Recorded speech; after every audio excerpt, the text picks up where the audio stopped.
Rabbi say good morning. Good morning, good morning. Let us begin thanking our TALMUD Torah sponsors, Shmuel Leba Dinovitz, for dedicating all the Shumen's Rashos in the zechus of an aliyas for the neshama of Shmuel's father, HaRav Peretz Avraham, Harav Benyamin Moshe, zechus Leba. We hope that in the merit of our TALMUD Torah, the neshama will have an aliyah and the family a neshama. Rabbi say, with that, let us begin. Today's daf is Daf Yud Aleph. We are picking up Emirat Hashem at the Mishnah on the top of Yud Aleph Amud Aleph. Says the Mishnah, Hagiores v'hashvuya v'hashivcha sheniftu v'shenisgayru v'shenishtachreru b'chusos mibnos shalosh shanim. So here's the case. Giores is a convert. Shvuya is a woman who was taken captive. So Shivcha is a maidservant. The Shivcha Kinanis. In all of these cases, these are girls or women who either went ahead and converted, were emancipated, or ultimately, again, were redeemed. Pchusos mibnos shalosh shanim, less than 3 years old. Rabbi say the Mishnah is operating on a principle. The principle is that if there was bia with a girl less than 3 years old, that lamaisa, the besulim regenerate. The besulim regenerate, and therefore, again, such a girl will have the status of a besula. So therefore, again, the Mishnah says, Kesuvasan masayim, their ksuva is 200 zuz, v'yesh lahen tainas besulim. And therefore, again, halacha l'maisa, the husband, when the man marries them, he does have the ability, if he feels that she's not a besula, to make a claim. They both say, again, I'll say it again as I said it on Friday's shir, just to be very clear. The Mishnah is in no way encouraging, right, these types of relationships, right? What the Mishnah is talking about over here is just a technical status. And what it's saying is, if chas v'shalom, a girl was violated less than the age of 3 years old in one day, the point is she still has the status of a besula. That's the takeaway from this message, from this Mishnah, says the Gemara. Amrav Huna, ger katan, so we'll say it's actually interesting. So now one of the cases that came up over is Giores. So Shabbos says we're going to see, in general, when a woman converts, right? When a woman converts, she's assumed not to be a besula. We'll discuss this. But the idea that the Mishnah is telling me is, if she converted less than the age, or I should say below the age of 3 years old in one day, then halacha l'maisa, she has the status of a besula. So the Gemara is using this as a little bit of a springboard to talk about a fascinating aspect of gerus. Listen to this. Amar Funa, ger katan. Now we'll say, what's a ger katan? A child who converts. Now, if you think about this just a moment, how is a child able to convert? After all, gerus requires das. A katan doesn't have das. So how can you convert the child? This is fascinating. So ger katan, madbilin also al das bezdin. When we convert the child, we convert a child al das bezdin. I will say, now what does that mean with the intent of bezdin, with the das of bezdin? If you look at Rashi, it's about 6 lines down from the top of Rashi. Al das bezdin, shlosha yu betvilasan, betvilaso, kedin kol tfilas kershet tzvichin gimel. So we'll say in general, right? When we're converting a katan, you have 3 people. Not true, that's not a chiddush by a katan. You always have 3 people by a gerus. You have a bezdin, and what happens? Listen to this. Vehein naasin lo av. Rabbi said, this is incredible. The bezdin effectively becomes the halachic father, so to speak, of the katan who is converting. V'hari hu ger al yedehen, and therefore he becomes a ger through almost like their halachic paternity. Umago b'yayin kasher. Rashi adds in this interesting detail over here, and therefore if this convert child were to touch wine, he would not go ahead and invalidate the wine. There's a whole discussion, why exactly is Rashi throwing this in here? What does that have to do with anything? Not our topic for today. I'll say, but this is quite fascinating. So the Gemara is grappling with the idea of how can I convert the child if gerus requires das? And the interesting part is because Bezdin essentially acts as the father of the ger and converts the child al das the bezdin. So the Gemara says, what are we being taught here? The zechus hulo, the zachna dem shelo befanav. They both say, apparently, what's really the underlying principle over here? That halacha l'maisa, becoming Jewish is a zechus. That's not a chiddush, we all know that, right? Becoming Jewish is a zechus. Zachin la'adam shelo befanav. You could do something positive for someone even without their knowledge. So that seems to be what's driving this over here. Becoming a Yid is a zechus. I will say it's important to go ahead and remind ourselves of that every so often, right? That it's such a zechus to be a Jew. Many responsibilities, sometimes the responsibilities even feel a little bit overwhelming, but even with all of that, it's always a zechus to be a Jew. So zachin la'adam shelo b'fanav, that's how we convert the katan. So the Gemara says, "Ve'in chavan la'adam shelo b'fanav." So ma'adetem. So I'll say, what would you have thought? Listen to this. I would have thought, Ovid kochavim behefkera nechale. So the Gemara listen to this. I would have thought maybe it's not a zechus for a non-Jew to become Jewish. Why? Because perhaps an akum enjoys a more permissive lifestyle. After all, we'll say, if you're not Jewish, right, what do you have? What do you have? Right? What obligations do you have? Shem mitzvos b'nei Noach, right? 7 Noach halos. The truth is, Rabbi say, 6 out of 7 are stuff that normal people would do anyway, right? So let me say, you're not restricted, right? And even if you want to, remember, you could be a righteous Gentile, have a beautiful Gan Eden, have everything, right? You don't need these 630 mitzvahs to be a good person, to be beloved by God. So I would have thought a non-Jew in general prefers a more permissive lifestyle. The after all, we know the kaimalon, the eved vadebeth kerenechale. I will say, because there's one thing we know, which is an eved. Interestingly enough, an eved definitely goes ahead and prefers a more permissive lifestyle over the restrictive lifestyle of the Jew. To which the Gemara says, Kamash malon tahani mini gadol the tam di isura. This is incredible. I will say, when do we say that an akum prefers his Gentile life over potentially becoming Jewish? This is when he becomes an adult. Why? Because once he's already reached the age of adulthood, what's happened? He's enjoyed the permissiveness of his lifestyle. Right? He's tasted whatever he wants to taste in life, and the truth is he's not going to be ready to go ahead and give that up. Aval katan zechusulo. I will say this is incredible. But a katan, before he's experienced all the different kinds of pleasures in life, ultimately, again, it's a zechus for him to become a Jew. People say it's such an incredible idea. Every human being begins with a blank slate. There's a tabla rasa. And every human being has such incredible propensity and potential for kedusha. It's every human being. So the idea that the Gemara is saying over here is like this, that for a Gentile child, it's a zechus to convert him. Now, I want to be clear. We don't go around converting people, right? Just to be very clear, right? We're not a proselytizing religion. This becomes the idea because we don't believe that in order to have a relationship with God or even to have olam haba, you have to be Jewish. We believe that you could be a righteous Gentile, and if you were born a Gentile, that's your tachlis. Be a righteous Gentile. The point over here is if somebody, and we'll discuss the parameters of this case, the point over here, if there is a Gentile child who because of circumstances around him is converting, we'll discuss what those circumstances are, we could convert him even though he doesn't have das. Why? Zachin la'adam shelo b'fanav. Because we assume it is a zechus. Why is it a zechus? Ultimately, again, because he's going to have all of this additional kedusha. Now, when that child grows up into a Gentile adult, we assume that he would prefer to remain non-Jewish than Jewish because he's already tasted, right, the permissiveness of his lifestyle. It's such an incredible idea. So the Gemara says, so let's support this. Here we go. Hagiores v'ashvuya v'ashivcha sheniftu v'sheniskairu v'shenishtachru b'chusos mimnos shalosh shan v'yom echad. So we'll say, what's the right to this? Our Mishnah. What did our Mishnah discuss? Our Mishnah discussed a girl who converted at less than 3 years old in one day. Now we'll say, how is she converting? My love da'at belinhu al das Bezdin. Are we not talking about a case where kind of Bezdin acted as her, we'll call it surrogate halachic father, and converted her based on the principle of zachin la'adam shelo b'fanav? To which the Gemara says, no, that's actually not the case. Lo, ha'chamayaskina, what's the case? This is actually interesting. Beger shenesgairu banav u'bnos avimo. Oh, this is talking about a case, we'll say, of a Gentile family which is converting. A Gentile, say, if you could imagine, so you've got mother, father, we'll call it son, daughter. Daughter happens to be less than 3 years old in one day. In this case, how do we convert the children without their das? Listen to this. Rabbi say, this is fascinating. We assume that with young children, they want to do what their parents are doing. Apparently that lasts up until about 3 years old in one day, right? Hey, so after that, just the opposite, right? So we'll say, so it's pretty incredible. This is actually an interesting halacha in general when it comes to Hilchos Gerus about a family which converts together.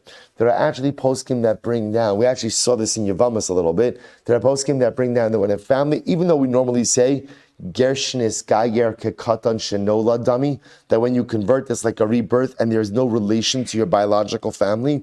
It's actually an interesting discussion when a whole family converts. Is it possible that those familial bonds remain intact because they are converting as a family? Okay, not for now, just mentioning it, but the point where the Gemara is suggesting is that our Mishnah could be dealing with a case of an entire family who's converting. The family happens to have a girl who's less than 3 years old in one day. How is she able to convert without das? Ultimately, because the assumption is a child that young, it's in her benefit to do whatever her family is doing. Incredible. I'm going to have Yosef. So I will say, so again, I just want to point out, the Gemara is pointing out something very interesting. So when we convert a child, and I will say, by the way, this happens all of the time. All of the time. I'll give you a case where it could happen. A couple adopts a child. A Jewish couple adopts a non-Jewish child. You have to convert the child. Let's say they adopt a baby. How are you converting the baby? The baby doesn't have das. Well, it's like cases of surrogacy, right? Where again, there's an interesting machlokes aposkim by surrogacy. Is it the egg mother? Is it the womb mother? Often, anyway, we're just going to do what we call a girluch, and we're going to do a gerus. How do you do a gerus if at the end of the day the child doesn't have das? The child doesn't have intent. So the Gemara now is giving me two options. Option number one is al das beis din. Beis din essentially acts as like the surrogate halachic parent, because we assume when the child is so young, before the child has tasted a permissive lifestyle, it is a zechus for the child to come into the kiddush of Klal Yisrael, to have that kiddusha. So that's one possibility. Possibility two is if the child is converting as part of a larger family unit, it is of benefit for a child to do anything that the larger family unit is doing. Now, both say the Gemara goes on with this halacha, and it's quite interesting. So the Gemara says, Amar Rav Yosef, Higdilu Yecholnu Limchos. Now watch this. Here's the catch. When you convert a child, al pi beis din, right? So let's say you convert the child, al pi beis din, which means operating under the principle of zachin la'adam shelo befanav, that we assume that it is a zechus for a child who is still the tabla rasa, still the blank slate, who wants kiddusha to be converted. So Rabbi say, the issue is, if you're going to use zachin, you're going to have to put that principle to the test, which is when the child reaches the age of adulthood, the child has the ability to go ahead and opt out. Opt out. And this was an incredible halacha. So a child before the age of bar bas mitzvah has the ability to say, thank you, you converted me based on zachad alam shalom b'fanav. Now that I am a bar das, I hereby inform you, I don't want to be Jewish. And they have the ability to do that. Look at Rashi. Yecholnu limchos, v'lomar ifshenu lihios gerim, v'chozun l'suran. So I will say the child has the ability to say, I don't want to be Jewish, and they go back to their Gentile state. Ve'ein lanu la'anshan bebeis din, va'afilu yado yadinu tekifa. And I will say, by the way, there's no punishment for such a decision. If the child, upon reaching the age of majority, decides to opt out, halacha l'maisa, that is their right. That is their right. And I will say, by the way, this is halacha l'maisa. Whenever we convert a child before the age of bar or bas mitzvah, there is an obligation to sit down with the child to explain to them what their options are. What their options are. Of course, we hope that the child will. You don't really have to opt in, right? In other words, you just stay in. You stay in. But again, there's a halachic obligation to sit down with the child and to explain to them the nature of their options. And should they choose to opt out, there's no penalty. There's no negative repercussions. I mean, like klap ishmaya for that child. So the Gemara says, one second. Eisei Gemara is a kasha. Eisei Abaye is a kasha. Hagiores v'hashvuya v'hashivcha sheniftu v'sheniskaru v'shenishtacharu b'chusos mivno shalosh shana v'yom echad Kesuvos on masayim. Now let's go back to our Mishnah. What did our Mishnah say? Any of these girls who experience this change in status, at less than 3 years old in one day, what's the halacha? They're treated like a basula. So we'll say, let's just play this average. Let's just keep with the case of the giores. a girl converts below the age of 3 years old in one day, that means halachically we consider her a Bisula, therefore she gets a ksuva of 200 zuz. Let me get this straight, says Abayi. If it's true that when she grows up she has the ability to object, right, and say, I don't want to be Jewish anymore, that means we're going to give her a ksuva of 200 zuz that she could potentially enjoy when she becomes, right, that she becomes a Gentile. In other words, are we willing to go ahead and give a payment to someone? You're telling me that her ksuva is 200 zuz. But there's also the possibility that what? That at any moment, she could choose to go ahead and opt out.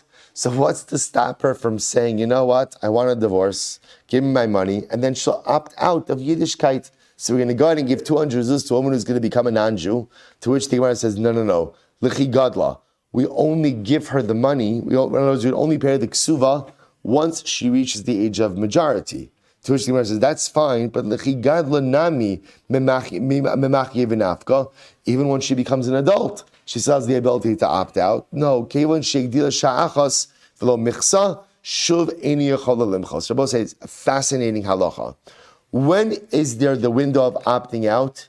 It's only initially when she reaches the age of adulthood. There's a window. Now, how exactly long that window is an interesting discussion amongst the poskim, but I will say one thing here is for sure, which is it's a limited window. So she reaches the age of majority, whatever it is, however long it is, an hour, a day, a week, a month, whatever it is, it's a limited window. Then I will say something very interesting happens. During that window, she has the ability to opt out. If she doesn't opt out, then what?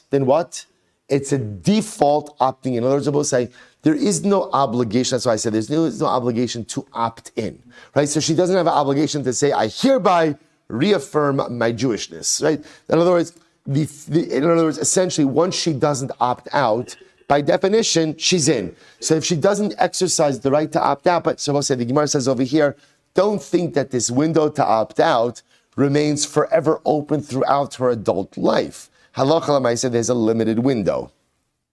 Very interesting. Massive Rava raises the question, Elu naro sheish kinas. These are the girls, I will say, for whom there is a kinas. Now remember, again, I will say, this is the halacha. If a man goes ahead and violates a woman, there is a kinas of 50 silver pieces. These are the girls for whom you are obligated in kinas if chas shal man violates them. Habala mamzeres, someone has relations with mamzeres, bala nesina, bala kusis, bala giores, bala shvuya, bala shifcha, sheniftu v'sheniskaru v'nishishtacharu bechusos mibinos shalosh shanav yom echad. Now I will say this is referring to the kinas payment for a man who violates a basula. So again, similar to our Mishnah, all of these girls have the status of a basula because again, their status change was affected below the age of 3 years old in one day, which means their basula status is intact. So I will say, let's just keep the cases symmetrical. So a man violates a girl who converted below the age of 3 years old in one day. So if she converted below the age of 3 years old in one day, she is a Besula, and therefore if chas shalom a man goes ahead and violates her, if she doesn't want to marry him, then halacha l'mais he has the financial penalty. Okay, so the Gemara says, listen to this. Yeshlam kanas v'amrit higdili cholun limchos. Now, if you tell me that when a young girl who converts, when she grows up, has the ability to go ahead and opt out, yavina leknas ta'azla va'achla b'giyusa. Does it make sense that we're going to pay her something, we're going to pay her money, and then ultimately, again, she could transition from a Jewish to a non-Jewish state? To which the Gemara says, l'chi gadla. No, you only pay her the penalty money once she grows up. L'chi gadla nami memachya v'nafka. But even when she grows up, she has the ability to opt out. To which again, the Gemara says, no. Kevan shegdila sha'achas v'lo michsa shuv ein yachola limchos. Now, halacha l'maisa, once she entered into her adult life, there's a window. And once to opt out, once the window closes, she no longer has the ability to go ahead and opt out. Rashi says over here, Shuv ein yachol limchos v'michasa harehi ki Yisrael sumeres. I will say, let's say again, she wakes up 5 years, right? So now she turns 12. She doesn't say anything, right? She remains inside. At the age of 16, she has a rebellious stage. She decides, I don't want to be Jewish anymore. I'm Jewish anymore. We'll say, so again, that doesn't work. In other words, unfortunately, she can become an apikores, chas v'shalom, but lamaisa, she's through and through Jewish. So I will say, so the point over here is, Abaye and Rava both raise different contradictions to this idea. Abaye la'omer karava, hasam kinasa. So Abaye doesn't hold like Rava. Why not? Because Rava brought up the case of kinas. Abaye says kinas is not a problem. Why? Because haynu taima shelo yechote niskar. So they both say by kinas, the truth is, even for argument's sake, if the woman would opt out and enjoy the knas when she's not Jewish, we don't really care about that. Why? Because the whole point of knas is what? To penalize the man. That's the whole point. So we don't really, it doesn't, the status of the woman, in other words, what she would do in her adult life doesn't really matter to us all that much. Rava lo Amar Abaye, Rava doesn't hold like Abaye. Why? Because ultimately, again, Rava would say the whole point of ksuva is ultimately that a husband should not be quick to go ahead and divorce his wife. And therefore, again, whatever her status would be, that reason for the ksuba would still remain in effect. So bottom line, here's what we have. 3 important takeaways here. Number one, any bia that occurs before the age of 3 years old in one day is halachically inconsequential, and a woman is still considered to be a basula. We'll say that's number 1. Number 2, some interesting halachos in gerus. Right? How are we able to convert a ger katan? How are you able to convert a child? And what's the answer? Really, we call it al das based in, but I will say it's really based on the principle that what? Zachin la'adam shelo befanav. That she could do something objectively beneficial for someone even without their consent. And we assume that it is beneficial for a child to go ahead and convert. And I will say, I just want to point to quality, you know this, but I'm going to say it anyway. Of course, this doesn't mean that you pick up a child from the street, right? The Gentile child, you know what? It's a zechus for you to be Jewish. Go to the mikvah, gamarnu. What this is talking about is if you have a Gentile child who's going to be raised by a Jewish family, that's why I mentioned the cases of adoption, surrogacy, we assume that it is a zechus for this child to be a Jew. To be a Jew. That zechus only applies without their consent in their childhood, wouldn't apply ultimately again in their adult life. But when you go ahead and you convert a katan, essentially, halacha l'maaseh, you have to test the zachin principle. How do you test the zachin principle? When they become an adult, you're obligated to inform them of their options, and in that window, that early window in adulthood, halacha l'maaseh, they have the opportunity to opt out. But halacha l'maaseh, if they don't opt, once they don't opt out, they're fully Jewish going forward, and the window for opting out closes. Incredible. Mishnah. Hagadol shabala kitana. So we'll say this is talking about, again, a case of a gadol, an adult man, who had relations with a kitana. Now, both say kitana in this context means less than 3 years old and 1 day. Again, I'll say it every time. Mishnah is not condoning it. The Mishnah is talking about a halachic status case. We're trying to figure out status. That's why we'll always use theoretical cases and often hyperbolic cases in order to bring out a principle. The principle that the Mishnah is making is the same principle as before, that bia below the age of 3 years old in 1 day is halachically inconsequential and does not go ahead and impact the besula status. So hagadol shabala kitana. Now this is interesting. The katan shabala gidola. Now we'll say, what if you have a katan, a boy who has relations with a gidola, an adult woman? I will say, in this case, the katan that we're talking about over here is less than 9 years old. For a boy, we assume that bia with a boy less than 9 years old is halachically inconsequential. That's not called a bia. So therefore, if a woman were to have relations with a boy who is less than 9 years old, her besula status would still remain intact. So the Gemara says, umuka seitz. And I will say it's an interesting case. We're talking about muka seitz is a woman whose besulim were damaged. Literally, it means by a piece of wood. But we're going to see, it means any situation where the besulim were ruptured, but not because of an act of relations. Right? It was ruptured because of some type of accident, or we're going to see sometimes it's not even an accident, it's still of different activities that occur. But the point over here is there was never any prior sexual activity. That's the point over here. So muka seitz. What's halacha muka seitz? So it's in all of these cases, ksuvas samana. I'm sorry.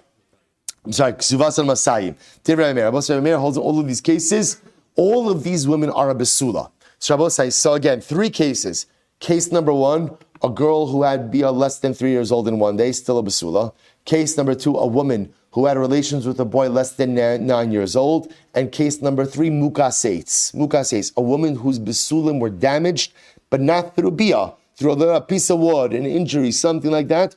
All of that, all 3 of these cases, the woman is still a basula, and therefore her ksuva is still 200 zuz. The Chum argue on the case of mukas eitz, and they hold the Chum omrim mukas eitz ksuva samane. They hold the case of mukas eitz, her ksuva is only 100 zuz. So I will say it appears that the Chachamim hold that a mukas eitz is not a basula. Fascinating, not a basula. So the Gemara says, Amana grusha v'chalutza min anisuin. So I will say this, we actually had the other case yesterday. This is a case of a woman who is widowed, divorced, or a chalutza from nisuin. From nisuin. So let's say after the chuppah. So what's that halacha? Ksuva san mana. Ultimately, again, her ksuva is a mana. Because I will say again, after nisuin occurred, even if we know that husband and wife didn't live with each other, right? Halacha lemaisa, she is no longer considered to be a besula. Amad beis ve'ein lahen tainas besulim. And I will say, of course, halacha lemaisa, once she's not considered to be a besula, then obviously what? The husband can't have any tainas besulim on her. Hagiores v'ashuya v'ashifcha sheniftu v'sheniskaru v'shenishtachru Yeseiros albino shalashana v'yom. So now I will say, watch this, like the previous Mishnah, but here's the change. A girl who converted, a girl who was redeemed. I will say, I didn't speak about the shvuya case. When a woman is taken captive, the assumption is what? The assumption is what? She's violated by her captors, right? Shifcha, maid servant, the assumption is that avadim shvachos are immoral. So in all of these cases, a girl was converted, a girl was redeemed, or a shifcha was emancipated above the age of 3 years old in one day. In those cases, again, I will say, ksuvasan mana, ve'elam tainis besulim. I will say the assumption is that all of these girls did have relations above the age of 3 years old in one day. Remove the basula status, and therefore, were a man to marry any of these women, their ksuva would only be 100 zuz, and of course, there's no tainas basula. Good. Says the Gemara, Amrav Yehuda Marav, Katan habala gidola asa mukas eitz. Very interesting, I will say. So remember again, the Mishnah said, it sounds like both contrary Meir and the Chachamim, that if a woman has relations with a katan, right, a woman has relations with a boy under the age of 9 years old, such an act of bia is halachically insignificant, right? So and therefore, again, she's still considered to be a besula. Now, a little bit of a play on this. Rabbi Yehuda says in the name of Rav, that actually, when a woman has relations with a katan, that effectively makes her a mukas eitz, right? In other words, you're going to say, because why? Because it's possible that the besulim will be ruptured. But ultimately, again, that's not considered to be an act of bia. So therefore, she has a status of like a woman who was injured, and therefore the besulim are broken. Says the Gemara, Kamrisa Kamed the Shmuel. When I said this over in front of Shmuel, Shmuel disagreed. He said, no, ein mukaseis babasar. Any time that the besulim are ruptured by intimate contact, ultimately, again, that's not called mukas eitz, right? Mukas eitz, by definition, is a non-sexual rupturing, right? Ultimately, is an injury. Even though we want to say that the bia of a katan is not a real bia, lamaisi can't call her a mukas eitz. Now, I will say, Shmuel's not disagreeing that halacha lamaisa, she could still be a besula. What he's disagreeing on is categorically, you can't call that a mukas eitz. Mukas eitz is a specific situation where what? The besulim are ruptured as a result of an accident, an injury, but a non-intercourse, right? Or a non-intimate injury. So the Gemara says as follows. Others go ahead and quote this statement as a standalone ruling. If a katan has relations with the gidola, Rav Amar Asa mukas eitz. Rav says the woman has a status of a mukas eitz, and therefore she's still a basula. Shmuel says no, ein mukas eitz babasar. Shmuel says there's no such thing as mukas eitz. You can't be a mukas eitz through an act of relations. That doesn't work. The concept or the category of mukas eitz is where there is a non-relations injury. Master Rosh raised the kasha. Furthermore, remember, what's the problem of putting anything in the category of a mukas eitz? Remember again, I want to point out, mukas eitz is a machlokas. Right? Remember again in the Mishnah, you have over here, Rabbi Meir holds mukas eitz is a basula. The Chachamim hold mukas eitz is a ba'ula, 100 zuz ksuva. So therefore the Gemara goes weiter. So the Gemara says, Masra Bosharosha is the kasha. Gadol haba ala kitana, the katan haba ala gidola. So if a gadol has relations with the kitana, or the katan had relations with the gidola, umukaseitz or hamukaseitz ksuvas and masayin. The Remeir holds that ultimately the ksuva is 200 zuz besula. V'chacham omrim mukas eitz ksuvas samana. What we just read, right? But the chacham hold that a mukas eitz is no longer a besula. Rather, she is a ba'ula, and therefore a ksuv is only 100 zuz. Amarava, haki kamar. So we'll say, haki kamar, gadol haba ala ketana v'lo klum. Listen to this. Rava says like this. When a gadol has relations on a ketana, ultimately, I will say, that is halachically inconsequential. I will say, remember again, just for our purposes, a union like this is illicit, illegal, morally wrong on every single level. We're just trying to figure out status-wise. You want to say, no, there's a term that I've often found very helpful, right, which is called halacha yevesha. Halacha yevesha just means the dry halacha, the straight halacha. In other words, analyze a case void of any emotion or feeling, right? What status? Just purely analytics. So we'll say, so a gadol has relations with a kitana, v'lo klum. That's nothing. Why is that nothing? The pachos mikan. Rabbi say, it's actually interesting. Relations with a girl that's less than 3 years old in one day is like sticking your finger in your eye. What does that mean? Sticking your finger in your eye, will say, obviously everyone agrees, is not an act of bia. So to again, relations at that age, it's not bia. It's not bia. And therefore, by definition, her basula status still remains. The katan abala gidola, asa mukaseitz. But if a katan, we'll say, boy less than 9 years old, has relations with an adult woman, ultimately he makes her into a mukas eitz. Umukas eitz gufa plukted rameh v'rabanan. And I will say, here's what's interesting. Now, a little bit of a revision of the Mishnah. Because when you read our Mishnah, it sounds like that the Rabbi Meir and the Chum agree that in the case of a gidol, of an adult woman who has relations with a katan, everyone agrees she still remains a basula. Now it seems to be that's a machlokas. That I will say, halacha l'maisa, when an adult woman has relations with a boy less than the age of 9 years old, that act of relations makes her a mukas eitz.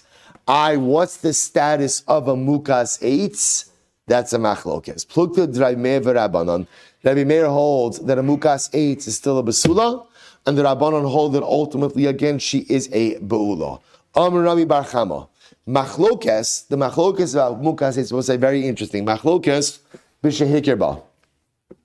It will say the machlokes is when the husband knew that she was a mukas eitz. We'll say, this, by the way, is a fundamental machlokes. A woman is a mukas eitz, right? Now we'll say, so again, now it seems that there's two cases of mukas eitz. What are the two cases of mukas eitz? We'll call it classic mukas eitz. A woman has an injury that ultimately goes ahead and ruptures the besulim. Okay. Non-classic mukas eitz is bia with a katan. Bia with a katan. Okay, fine. So now the Gemara says, remember, so what's the status of a woman who's a mukas eitz? Machlokes. Rabbi Meir says she's a besula. Chachamim say she's not a basula. Now comes along Rami Bar Chama and says, when's the machlokes? B'shekirba. I'll say, look at Rashi, it's almost right across. Kishekirba, kishekansa v'kansa v'ksuva, hayadeshi mukaseitz. I will say the machlokes is when the husband going into the marriage knew that she was a mukas eitz. Listen to this. The Rabbi Meir medamele lebogeres.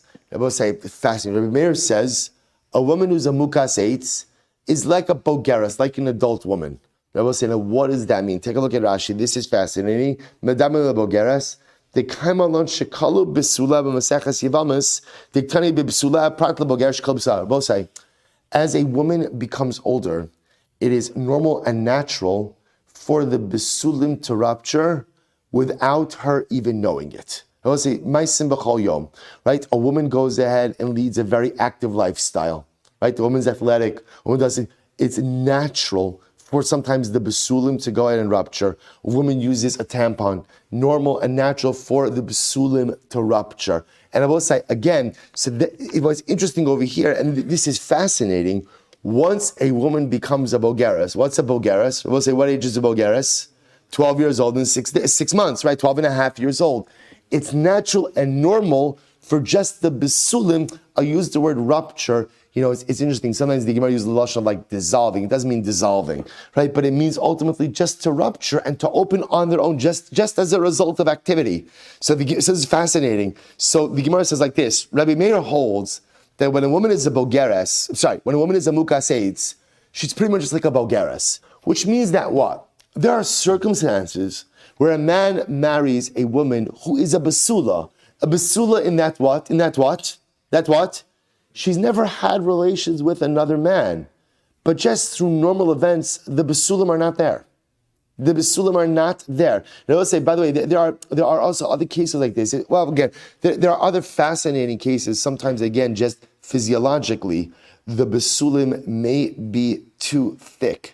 And sometimes when a woman goes to a doctor, the doctor will say that in order to have proper bia, they have to actively be opened. So also you have situations like that where, again, the woman is a basula. Of course she's a basula. But lamaisa, the basulim are not there. So again, here the Gemara is like, let me get into that. A stam bogeres, we assume we assume that Allah lamaisa, her basulim may be split already, may just not be there.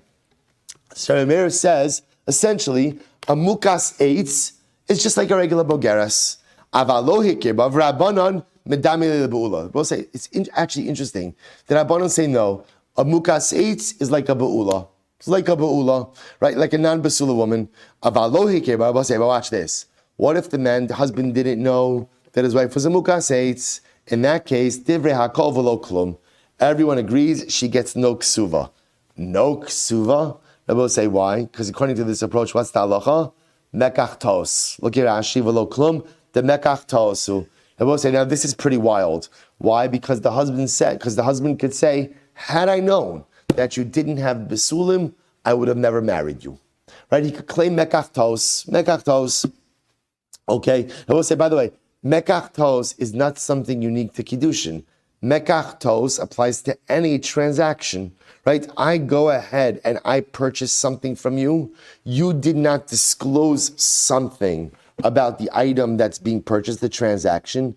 I find out about it, assuming that objectively it is something that had I known about, I would never have engaged in this transaction. I could void the transaction. So the Gemara is suggesting over the Rabbanan are suggesting, or I should say the Gemara is suggesting over here, that if she didn't disclose mukas eitz, that would be grounds for mekach tos. Look good. So the Gemara says, Rabbi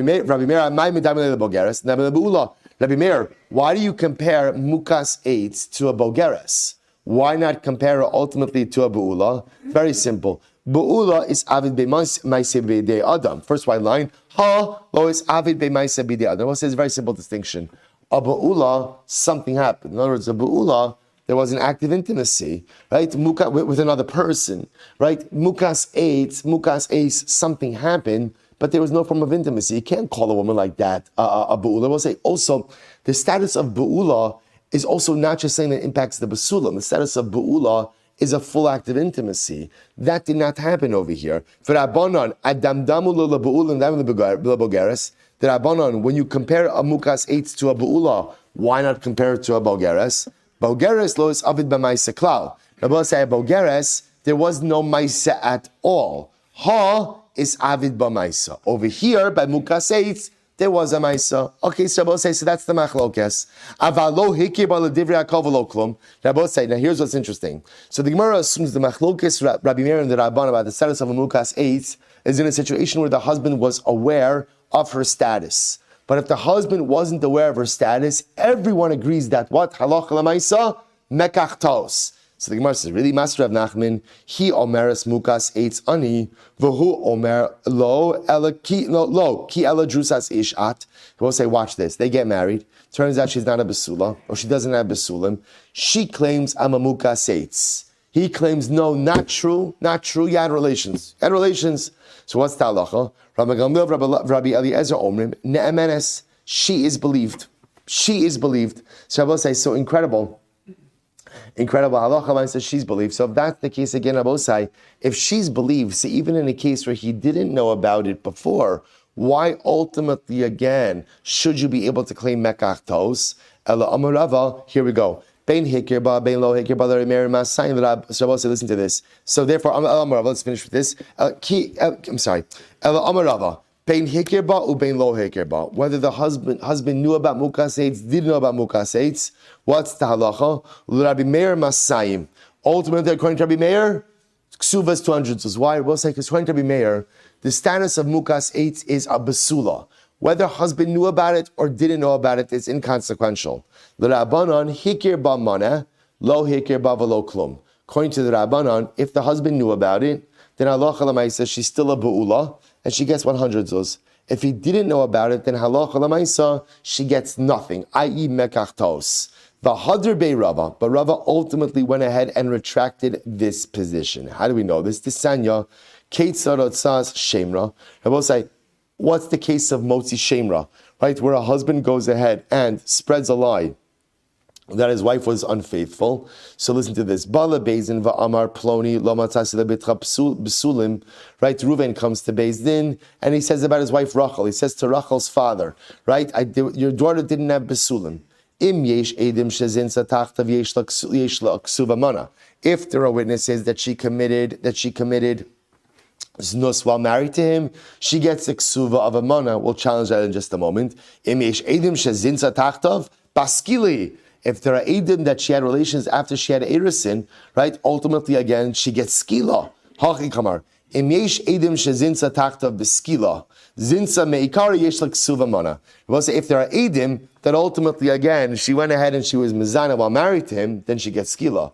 If there are edim that she was mizana before she had erisin, she gets the ksuva of a mana.